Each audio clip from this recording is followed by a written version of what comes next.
میرے رونگٹے کھڑے ہو گئے جب میں نے یہ خبر سنی. مجھے یقین نہیں آیا کہ یہ کیسے ہو گیا. ابھی تک سٹل میں بات کر رہی ہوں آپ سے, میں شاک ہوں. لائف از سو انپریڈکٹیبل, آپ کچھ بھی نہیں کہہ سکتے, کوئی بھی نہیں جانتا سوائے اللہ تعالیٰ کی ذات کے.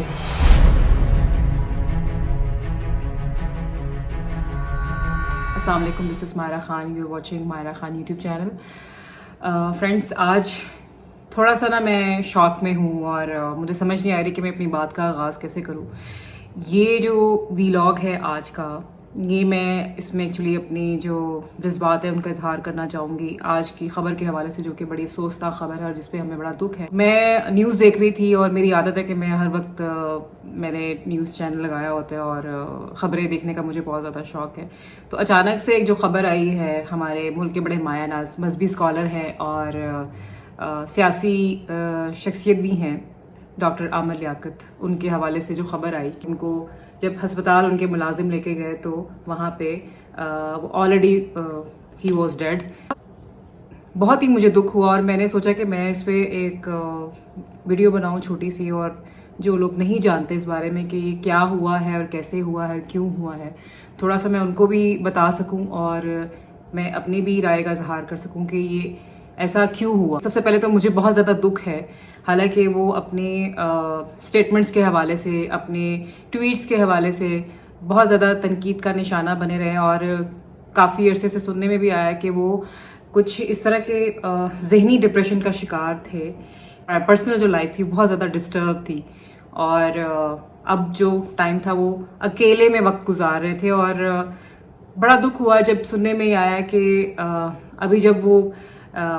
وفات پا گئے ہیں تو اس وقت ان کے پاس کوئی بھی نہیں تھا, ان کی فیملی کا بندہ.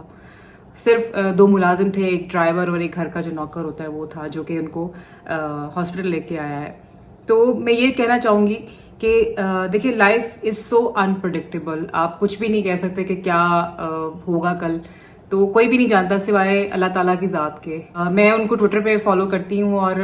میں نے بھی 1-2 دفعہ مذاق کی ہیں, ایسے میں کہوں میں نے نہیں کیے. میں نے اپنے یوٹیوب چینل پہ ایک چھوٹا سا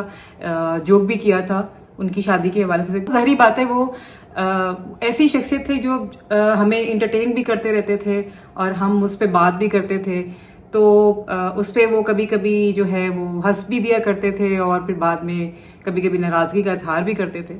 میرے رونگٹے کھڑے ہو گئے جب میں نے یہ خبر سنی. مجھے یقین نہیں آیا کہ یہ کیسے ہو گیا. میں ابھی تک سٹل میں بات کر رہی ہوں آپ سے, میں شاک میں ہوں اس وقت, اور مجھے یقین نہیں آ رہا کہ وہ اس دنیا میں نہیں رہا.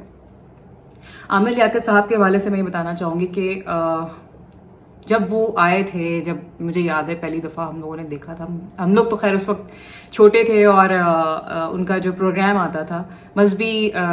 حوالے سے, عالم آن لائن, جیو پہ بہت فیمس ان کا شو آتا تھا, اور میری والدہ ان کی بہت بڑی فین تھی. اور اکثر وہ کہتی تھی کہ بھئی, ہم جب چھوٹے تھے ہم کہتے تھے کہ امی آپ یہ کیا دیکھتی ہیں, تو کہتی نہیں بہت اچھے ہیں, اور یہ مجھے اس میں ایسا لگتا ہے کہ یہ میرا بھائی جیسے بات کر رہا ہے. اور بہت ساری فیملیز, بہت ساری جو خواتین مرد حضرات ان کو ایسے ریلیٹ کرتے تھے اپنے ساتھ کہ وہ جیسے ان کا کوئی فیملی ممبر ان سے بات کر. اور وہ جو ان کا ایک سٹائل آیا تھا کلین شیو, پہلی دفعہ کوئی مذہبی بندہ, کوئی ایسا بندہ جو کہ اسلام کے حوالے سے, جو کہ دینی حوالے سے لوگوں کو ایجوکیٹ کر رہا تھا, تو بہت اچھا ایک نئی طرح کی چیز تھی جو پاکستان کی جو آڈینس ہے ان کو دیکھنے کو ملی تھی. اور یہی وجہ ہے کہ وہ اتنے پاپولر ہو گئے کہ راتوں رات جو ہے وہ شہرت کی بلندیوں پہ پہنچ گئے, اور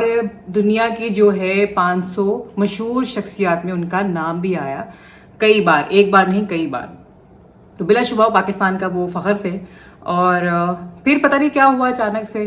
کہ جیسے ہی یہ شادیوں والے معاملات آئے, حالانکہ شادی کرنا جو ہے ہر شخص کا بنیادی حق ہے, اور اسلام میں 4 شادیوں کی اجازت ہے, لیکن پہلی شادی انہوں نے کی بشرا بیگم جو ان کی تھی ان کے ساتھ, اور کچھ ان کے اپنے کوئی ذاتی معاملات تھے, اس پہ میں بات نہیں زیادہ کرنا چاہتی. اس کے بعد ہم نے سنا کہ طوبہ سے جو ہے انہوں نے شادی کی, اور جیسے ہی ہم نے سنا کہ خلا لے لیا ہے طوبہ نے, تو فوراً 10 فروری کو جو ہے وہ خبر انہوں نے عامر لیاقت صاحب نے اپنے انسٹاگرام پہ تصویر شیئر کر دی اپنی تیسری بیگم کے ساتھ, جو کہ دانیہ شاہ, بہت ہی کہا جاتا ہے کہ ایک بہت ہی اعلیٰ گھرانے سے تعلق رکھتی تھیں. تو ان سے شادی کی خبر جو ہے جیسے ہی آئی, یہ جو خبر ہے یہ جنگل میں آگ کی طرح پھیل گئی, اور لوگوں نے اس پہ بہت سارا تنقید بھی کی کہ اپنے سے 31 سال چھوٹی لڑکی سے شادی کر لی. پتہ نہیں کیا ہوا کہ یہ جو شادی ہے یہ چند ماہ بھی نہ رہ سکی, اور پھر وہ جو لڑکی ہے اس نے کچھ ایسا مواد کہا میڈیا میں آ کے, ایسی ان کے خلاف کوئی ایسی باتیں کی کہ جس سے یہ ظاہر ہوا کہ وہ لڑکی جو ہے وہ خوش نہیں تھی, اور پھر اس نے اسٹل ابھی بھی جو اس نے خلا کے لیے دائر کیا اور کچھ رقم کا بھی مطالبہ کیا کہ حق مہر کی رقم اتنی ہے. اور یہ حوالے سے عامر لیاقت صاحب بھی یہ کہتے تھے کہ جس پارٹی کے ساتھ ہی منسلک رہے پی ٹی آئی کے ساتھ, اس حوالے سے کہتے تھے کہ وہ یہ ساری جو کارستانی ہے وہ ان کی ہے. اب اللہ جانے کہ اس میں کتنی سچائی ہے, کتنی صداقت ہے, یہ تو اللہ ہی بہتر جانتا ہے, ہم تو اس پہ صرف تبصرہ کر سکتے ہیں. تو اس وجہ سے وہ اتنے زیادہ ڈپریشن میں آ چکے تھے کہ انہوں نے اپنے ٹویٹر کے ذریعے بھی لوگوں تک یہ بات کی کہ میں پاکستان چھوڑ دوں گا, میں اب یہاں نہیں رہنا چاہتا. یہ جو آخری پوسٹ تک بھی ہمیں سمجھ میں آئے تھے کہ وہ پاکستان میں نہیں رہیں گے یا پاکستان سے چلے جائیں گے, لیکن یہ کس کو معلوم تھا کہ وہ دنیا سے ہی چلے جائیں گے. اگر آپ کچھ ان کی لاسٹ کی جو پوسٹ ہے اگر آپ دیکھیں, جو کہ انہوں نے اپنے ٹویٹر پہ, فیس بک پہ, انسٹاگرام پہ شیئر کی, اس میں بھی کچھ ایسے اشعار لکھے ہوئے تھے, کچھ ایسی باتیں لکھی ہوئی تھی جس میں یہ لگتا تھا کہ وہ بہت زیادہ ڈپریشن کا شکار ہیں اور وہ بس پاکستان چھوڑنا چاہتے ہیں, جانا چاہتے ہیں یہاں سے. پھر وہی بات آ جاتی ہے کہ انسان سوچتا کچھ ہے اور ہوتا کیا ہے, پھر اس رب کی ذات جو ڈیسائیڈ کرتی ہے انسان کے لیے وہی ہو کے رہتا ہے. جیسے ہی عامر لیاقت صاحب کے انتقال کی خبر آئی ہے, قومی اسمبلی کا اجلاس جو ہے فوری طور پہ ملتوی کر دیا گیا. اور جہاں تک پیغامات کی بات کی جائے تو اس میں جتنی بھی سیاسی شخصیات ہیں وہ افسوس کا اظہار کر رہی ہیں, جس میں صدر مملکت پاکستان ہے, وزیر اعظم پاکستان شہباز شریف صاحب, مریم نواز صاحبہ, شیخ رشید صاحب, ان کے جو ہے پیغامات آئے ہیں. اگر ہم انڈسٹری کے حوالے سے بات کریں, ہماری T V industry, film industry کے, تو وہ بھی لوگ کافی زیادہ جو ہے اس وقت شوق میں ہیں اور اپنی رائے کا اظہار کر رہے ہیں. اچھا, میں بات کروں گی ان کے کریئر کے حوالے سے. سیاست میں جو ان کا آنا ہوا وہ سب سے پہلے ایم کیو ایم کی وجہ سے ان کو 2002 میں جو ہے وہ ٹکٹ ملا تھا اور یہ قومی اسمبلی کے جو رکن بن گئے تھے. اس کے بعد پھر 2018 میں ان کو پی ٹی آئی کی طرف سے ٹکٹ ملا اور NA 245 سے جو ہے انہوں نے سیٹ جیتی اور یہ قومی اسمبلی کے رکن بن گئے. وہ ایک علیحدہ بات ہے کہ ان کے اختلافات تھے عمران خان صاحب کے ساتھ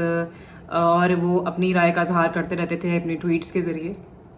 اور کسی حد تک یہ ان کو الزام بھی کرتے تھے. ان کے جو گھریلو معاملات ہیں وہ جو خراب ہوئے اس میں اکثر وہ ان کو الزام دیتے تھے کہ جی ان کی وجہ سے میرا گھر تباہ ہوا ہے. اب اس میں کتنی سچائی ہے یہ تو گاڈ نوز بیٹر. ایک خبر اور بھی آئی ہے چھپا, جس کو وہ 1 ماہ پہلے ہی